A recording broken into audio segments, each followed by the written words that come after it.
Bayern Munich va-t-il créer l'exploit face à Manchester City? Le plan de Thomas Tuchel pour remonter les Sky Blues de Pep Guardiola. Bonjour à vous, chers amis téléspectateurs d'Afrique Sport. Un plaisir de vous retrouver dans votre revue de presse quotidienne. Comme d'habitude, que vous soyez au travail ou à la maison, vous restez avec nous pour ce tour de l'actualité, chers amis, 100% dédié à la Ligue des Champions. Nous allons débuter avec la rencontre qui opposait le Milan AC à cette équipe de Napoli. Le choc 100% italien, la qualification du club milanais 16 ans après. L'équipe nous dit grand comme Milan. Pourquoi? Parce que Olivier Giroud, éternel buteur, et Mike Maignan, qui a détourné un penalty des Napolitains, permettent à Milan AC de se qualifier pour sa première demi-finale depuis 2007. Depuis 2007, depuis la génération de Shevchenko, depuis la génération de Maldini ou Nesta, cette grande génération dorée de Dida, le Milan AC est de retour sur le toit du football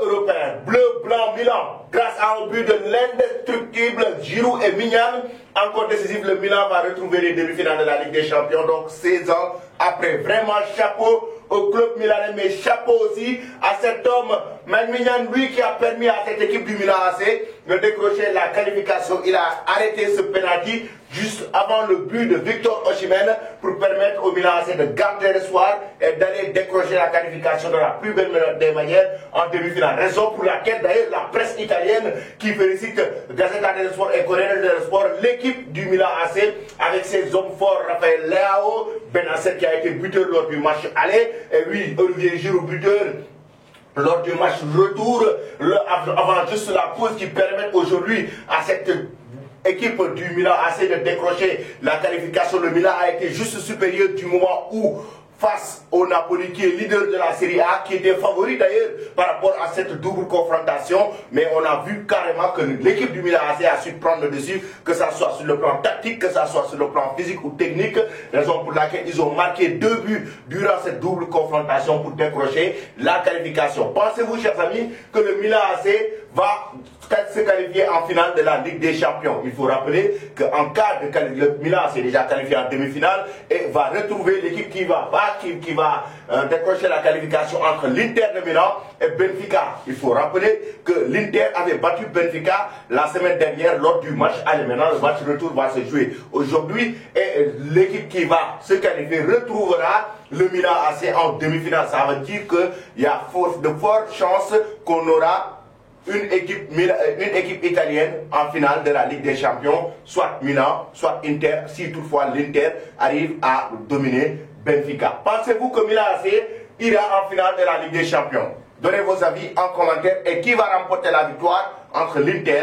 et Benfica aussi. Donnez vos pronostics et la qualification aussi, chers amis. Après cela, maintenant, nous filons directement en Espagne. La presse madrilène qui s'enflamme après la qualification du club merengue en demi-finale aussi de la Ligue des Champions. Oui, As nous dit Rodrigo Goles avec son doublé, il a permis à cette équipe du Real Madrid d'être à l'abri face aux Blues de Chelsea qui pourtant les a créé pas mal de problèmes en première période avec une pression, haute pression des Blues de Frank Lampard, mais ils ont su prendre leur avenir en main, ils ont su prendre leur destin en main pour essayer de décrocher cette qualification, être très fort sur le plan défensif, très fort sur le plan offensif, raison pour laquelle Marca nous dit El Rey alarga son régime, le roi allonge son régime, et oui, c'est le roi de l'Europe, le champion en titre de la Ligue des Champions de l'année dernière, le club merengue de Real Madrid, actuellement en demi-finale de la Ligue des Champions. Pensez-vous, chers amis, que le Real va enregistrer le doublé? Il faut aussi rappeler que le Real affrontera l'équipe qui va se qualifier entre Manchester City et le Bayern Munich. Pensez-vous que le Real va enregistrer le doublé? Pensez-vous que le Real va remporter la Ligue des Champions pour la deuxième année consécutive cette saison? Donnez vos avis en commentaire. Nous irons en Angleterre, oui, avec les Blues de Chelsea qui prennent cher du côté du Royaume-Uni, Daily Express Sport et The Times Sport qui reviennent sur la déroute. Oui, le fiasco de cette équipe de Chelsea. Told men out, oui, Bowley Told, ses hommes sont d'or, Told men out, les hommes de Told d'or, qui ne sont pas du tout qualifiés, ils sont éliminés de la compétition. Welcome to the real world, Told, oui, Told bienvenue dans le monde du Real Madrid. Titre le quotidien The Times Sport du moment où c'est un gros fiasco de cette équipe des Blues de Chelsea. Et oui, Chelsea n'était pas pressenti pour se qualifier. Quoi qu'on puisse dire, il faut se dire la vérité. Chelsea est 11e de la Premier League et en difficulté, raison pour laquelle ils ont limogé Graham Potter pour amener Frank Lampard. Actuellement en difficulté, rien que ce week-end dernier, ils ont été battus par Brighton. Ça veut dire que cette équipe de Chelsea est dans une faillite énorme, est dans le chaos, est dans une crise énorme. Raison pour laquelle on l'a senti dans ce match, c'est quand N'Golo Kanté essaie lui, en tant que milieu défensif, d'aller régler la situation en attaque, ça veut dire que les Blues de Chelsea sont vraiment en difficulté. Chelsea n'a pas de tueur, Chelsea n'a pas cet attaquant capable de faire la différence, et ça s'est senti dans ce match face au Real Madrid. Ils n'ont pas du tout été dangereux, même s'ils ont su créer des occasions, chers amis. Après, c'est la raison pour laquelle, après ce match, chers amis, après ce match, Thiago Silva qui pousse un coup de gueule et qui attaque et flingue la direction des Blues de Chelsea par rapport à l'organisation, par rapport au management. Qu'est-ce qu'il dit? La première étape de ce projet est terminée, une première étape ratée. Mais c'est fait, nous ne pouvons pas blâmer les entraîneurs sans prendre également nos responsabilités. C'est une période difficile pour ce club avec beaucoup d'incertitudes. Il y a eu un changement de propriétaire, de nouveaux joueurs sont arrivés. Il a fallu augmenter la taille du vestiaire car il ne pouvait plus accueillir tous les joueurs de l'effectif. Le point positif, c'est que nous avons de très bons joueurs désormais à déclarer donc Thiago Silva. Mais qu'est-ce qu'il dit à la direction? Parce qu'il n'est pas du tout d'accord de la façon dont la direction ou bien les dirigeants de cette équipe du Chelsea, les stratégies qu'ils mènent pour essayer d'amener cette équipe de Chelsea très loin. Thiago Silva flingue sa propre direction et n'est pas du tout d'accord avec la façon dont Chelsea est managé. Mais de l'autre côté, il y aura forcément qui seront mécontents de le temps de jeu, ajoute l'ancien parisien. De 38 ans, au bord du terrain, il y aura toujours des joueurs dessus. Tout le monde ne peut pas jouer en même temps. L'entraîneur peut s'allier que 11 joueurs, la trentaine figurant dans l'effectif, c'est difficile. Certains se retrouvent hors du groupe. Il y a eu des recrues en janvier. Il faut arrêter. Il a carrément été catégorique, il faut arrêter et mettre une stratégie en place pour ne pas répéter les mêmes erreurs la saison prochaine. Ça veut dire qu'il arrête complètement cette équipe, les dirigeants de Chelsea. Il faut arrêter cette stratégie et mettre une nouvelle stratégie pour l'année prochaine parce que là, ça ne marche pas du tout, chers amis, avec la façon dont Chelsea joue. Et pensez-vous que Chelsea en Premier League pourra se qualifier en Ligue des Champions la saison prochaine? Donnez vos avis en commentaire. Et en même temps, que pensez-vous de cette faillite? Et en même temps, que pensez-vous de cette crise au sein du club des Blues de Chelsea? Est-ce que c'est par rapport au management ou par rapport aux joueurs? Qu'est-ce qui manque vraiment à cette équipe de Chelsea? Donnez vos avis en commentaire. Nous allons retourner maintenant en Espagne.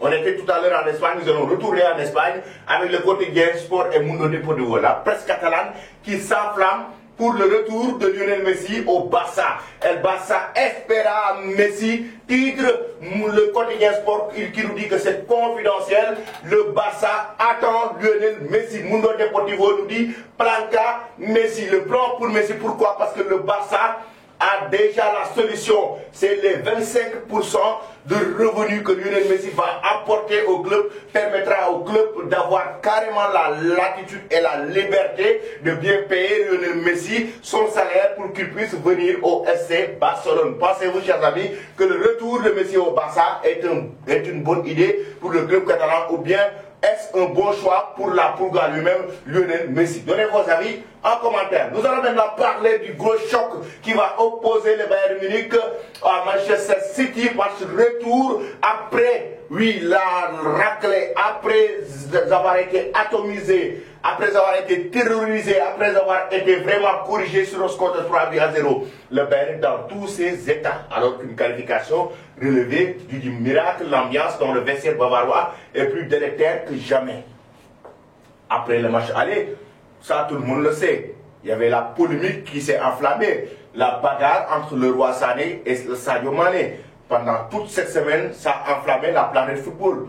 Et oui, cette bagarre a affecté le vestiaire du club bavarois. Sadio Mané sanctionné et suspendu en même temps avec une amende. Ça a carrément créé une fissure au sein du club bavarois, même si c'est excusé. Le roi Sané aussi s'est excusé. Il y a eu le directeur sportif du Bayern Munich qui a fait une sortie pour dire qu'ils se sont retrouvés. Mais le journal, l'équipe nous dit que le Bayern, dans tous ses états du moment où le vestiaire du club bavarois est plus délétère que jamais, à quelques heures de la rencontre face à Manchester City. Mais que compte faire Thomas Tuchel pour gérer ces situations? Il a un nouveau plan. Pas le même 11 de départ que le même 11 de départ que la rencontre précédente. Il a un nouveau plan pour remonter cette équipe de Manchester City. Selon le journal L'équipe, et oui, il y aura toujours la même défense avec Upamecano de l'aile, Cancelo à gauche, Benjamin Pavard à droite. Oui, Cancelo qui va prendre la place d'Alphonso Davies, Sommer qui sera dans les buts. Au milieu de terrain, Thomas Tuchel, qu'est-ce qu'il compte faire? Goretzka, Kimmich, le même milieu de terrain, mais cette fois-ci, je pense qu'il prendra en compte le pressing haut des 4 milieux de terrain de Manchester City, Stone, Rodri, Gundogan et Kevin De Bruyne. Maintenant, en attaque, que compte-t-il faire? Jamal Musiala sera derrière Sadio Mané et devant Kimmich et Goretzka. Ça veut dire que par rapport à cette rencontre, il sera plus offensif, plus dans l'organisation du jeu pour amener le ballon sur le plan offensif. Mais sur les côtés, il y a eu des changements complètement. L'attaque de cette équipe du Bayern Munich va changer selon le journal d'équipe. Leroy Sané va prendre la place de Keman et ira sur le côté gauche.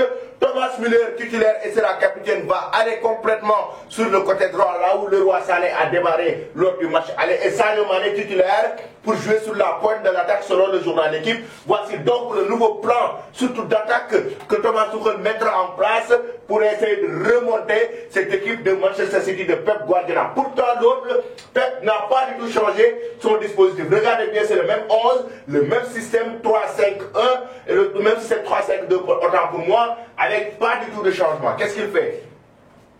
3 défenseurs, Ederson dans les buts, Akanji, Diaz, Ake, qui avait débuté lors du match précédent, Stones, Rodri, devant la défense, Kevin De Bruyne, Gundogan, les 4 milieux de terrain, et tantôt Stones va aller jouer comme défenseur central. Si toutefois l'équipe des Sky Blues est attaquée, il va aller permuter pour venir ici renforcer sur le plan défensif, et ce sera 3 milieux défensifs. Mais tant qu'ils attaquent, tant que le Bayern a le ballon dans leur zone, ce sera 4 milieux de terrain qui vont venir mettre le pressing sur Goretzka, Kimmich, Jamal Musiala. C'était la stratégie de Pep Guardiola lors de la dernière rencontre. Bernardo Silva qui avait débuté sur le côté droit et Grealish sur le côté gauche.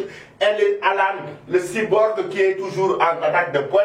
Le 11 de Pep Guardiola qui ne va pas du tout changer. Mais le 11 de Thomas Tuchel avec sa nouvelle stratégie, Sadio Mané en attaque de Leroy Sané, Thomas Müller. On verra ce que ça donne.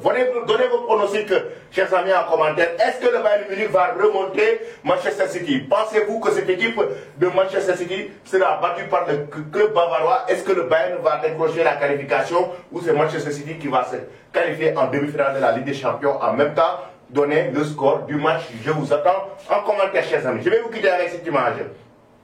Après les rencontres d'hier, João Félix et Vinicius Junior, le Portugais et le Brésilien, oui, la complicité après la rencontre, il faut rappeler que c'était à l'ordre. De l'autre côté, dans le vestiaire du club milanais, Brahim était là, Benacer, et oui, il y avait Théo Hernandez, Raphaël Leao, Olivier Giroud. Il était là très content, très heureux après la qualification du Milan AC en demi-finale de la Ligue des Champions. N'oubliez pas de vous abonner pour ne rien rater de l'actualité. Merci et très bonne journée.